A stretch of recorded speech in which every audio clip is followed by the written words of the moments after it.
ಸಹಜವಾಗಿ ಅಂದರೆ ಅವ್ರ ಜೊತೆ ಆ್ಯಕ್ಟ್ ಮಾಡುವಂಥದ್ದು ಒಂದು ಸಹಜ ಕುತೂಹಲ ಇರುತ್ತೆ. ಸೊ ಸಿನಿಮಾ ಹೆಂಗೆ ಏನು ಅನ್ನೋಂಥದ್ದು ಪಾತ್ರಕ್ಕೆ ಇರುತ್ತೆ. ಸೊ ನಿಮಗೆ ಮೊದಲು ಸಿನಿಮಾಗೆ ಆಯ್ಕೆ ಆದಾಗ ಅವ್ರ ಜೊತೆ ದರ್ಶನ್ ಅವ್ರ ಜೊತೆ ಆ್ಯಕ್ಟ್ ಮಾಡೋದು ಅಂದಾಗ ಹೆಂಗಿತ್ತು ಆ ಒಂದು ಭಾವನೆ ಅಂತ? ಅಫ್ಕೋರ್ಸ್ ಇವಾಗ ದರ್ಶನ್ ಸರ್ ಆಗಲಿ ಅಥವಾ ಸುದೀಪ್ ಸರ್ ಆಗಲಿ ಇವರೆಲ್ಲ ನಮ್ಮ ಇಂಡಸ್ಟ್ರಿಯ ಮೇನ್ ಪಿಲ್ಲರ್ಸು. ಅವ್ರ ಜೊತೆಯಲ್ಲಿ ಒಂದು ಆಪರ್ಚುನಿಟಿ ಸಿಗ್ತಾ ಇದೆ ಒಂದು ಸಿನಿಮಾ ಮಾಡೋದಕ್ಕೆ ಅಂದಾಗ ಎಂಥವ್ರಿಗೆ ಆಗಲಿ it is like out of the world ಖುಷಿ ಆಗುತ್ತೆ.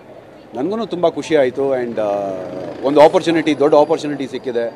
ಆ್ಯಂಡ್ ನನ್ನ ಒಂದು ಆ್ಯಕ್ಟಿಂಗ್ ಸ್ಕಿಲ್ಸ್ ಏನಿದೆ ಅದನ್ನು ತೋರಿಸ್ಕೊಳ್ಳೋದಕ್ಕೆ, ಜನರ ಪ್ರೀತಿ ಗಳಿಸೋದಕ್ಕೆ ಒಂದು ಆಪರ್ಚುನಿಟಿ ಅಂತಿತ್ತು. ಎಸ್, ಇದು ದೊಡ್ಡ ಆಪರ್ಚುನಿಟಿ ಸಹಜ. ನೀವು ಹೇಳ್ದಂಗೆ ಅದ್ರ ಜೊತೆಗೆ ಒಂದು ರೇರ್ ಆಪರ್ಚುನಿಟಿ. ಯಾವ ಥರ ಅಂತಂದರೆ ಸಹಜವಾಗಿ ಈ ಕಡೆ ಸುದೀಪ್ ಸರ್ ಕೂಡ ನಿಮಗೆ ಸಪೋರ್ಟಿವ್ ಆಗಿರುವಂಥದ್ದು, ಈ ಕಡೆ ದರ್ಶನ್ ಅವರು ಕೂಡ ಸಪೋರ್ಟಿವ್ ಆಗಿದ್ದಂಥ ಆ ಇಬ್ಬರು ನಟರ ಜೊತೆಗೆ ತುಂಬ ಸ್ಪೆಷಲ್ ಮೆಮೊರೀಸ್ ನಾನು ಹೇಳೋದು. ಅಂದರೆ ಅದೇ ನಾನು ಹೇಳಿದ್ನಲ್ಲ, ದರ್ಶನ್ ಸರ್ ಜೊತೆಯಲ್ಲಿ ನನ್ನ ಒಂದು ಇಂಟ್ರೊಡಕ್ಷನ್ ಅಷ್ಟೇ ಮಾತಾಡಿದ್ದು.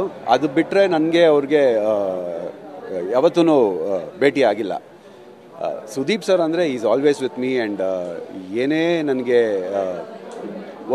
ಏನೇ ಒಂದು ಕ್ವೆಶ್ಚನ್ ಇದ್ರೂ ನಾನು ಪರ್ಸ್ನಲ್ ಆಗಿ ಸುದೀಪ್ ಸರ್ನ ಕೇಳ್ತೀನಿ. And he actually replies to that. ಅಂದರೆ ಅವ್ರಿಗೆ ಅವಶ್ಯಕತೆ ಇಲ್ಲ ರಿಪ್ಲೈ ಮಾಡೋದಕ್ಕೆ. ಬಟ್ ಏನೇ ಸಜೆಷನ್ಸ್ ಕೇಳಿದ್ರು ಇಮಿಡಿಯೇಟಾಗಿ ರಿಪ್ಲೈ ಮಾಡ್ತಾರೆ. ಆ್ಯಂಡ್ ಅಕಸ್ಮಾತ್ ಅವ್ರು ಶೂಟಲ್ಲಿದ್ದರು, ಬೇರೆ ಎಲ್ಲಾದರೂ ಇದ್ದರು ಅಂದ್ರೂ ನೋಡಿದ ತಕ್ಷಣ ಫೋನ್ ಮಾಡ್ತಾರೆ ಅಥವಾ ರಿಪ್ಲೈ ಮಾಡ್ತಾರೆ. ಆ ಖುಷಿ ಇದೆ, ಅಷ್ಟು ಸಪೋರ್ಟ್ ಇದೆಯಲ್ಲ ನನಗೆ ಅಂತ. ಈಗ ಶೂಟಿಂಗ್ ಟೈಮಲ್ಲೇ ಆಗಿರುವಂಥ ಒಂದಷ್ಟು ಘಟನಾವಳಿಗಳನ್ನ ನೆನ್ಪು ಮಾಡ್ಕೊಳ್ಳೋಂಥದ್ದಾದರೆ, ಡೆವಿಲ್ ಅಂದ ತಕ್ಷಣ ನಿಮಗೆ ಒಂದಿಷ್ಟು good and bad experience means ಅಂದರೆ ಸಿಚುಯೇಷನ್ ಹಂಗೆ ಬಂತು, ಸೊ ಅದನ್ನು ಹೆಂಗೆ ತೊಗೊಳ್ತಾ ಇದ್ದೀರಿ ಅಂತ? ಸರ್, ಬ್ಯಾಡ್ ಎಕ್ಸ್ಪೀರಿಯನ್ಸ್ ಅಂದರೆ ಇವಾಗ ನಡೆದಿರೋ ಘಟನೆ ಅಷ್ಟೇ.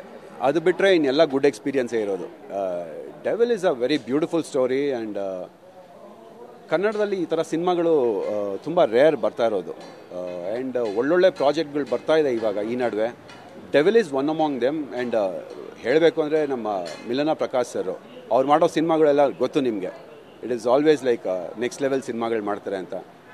ತುಂಬ ಚೆನ್ನಾಗಿದೆ, ಸ್ಕ್ರಿಪ್ಟ್ ತುಂಬ ಚೆನ್ನಾಗಿದೆ.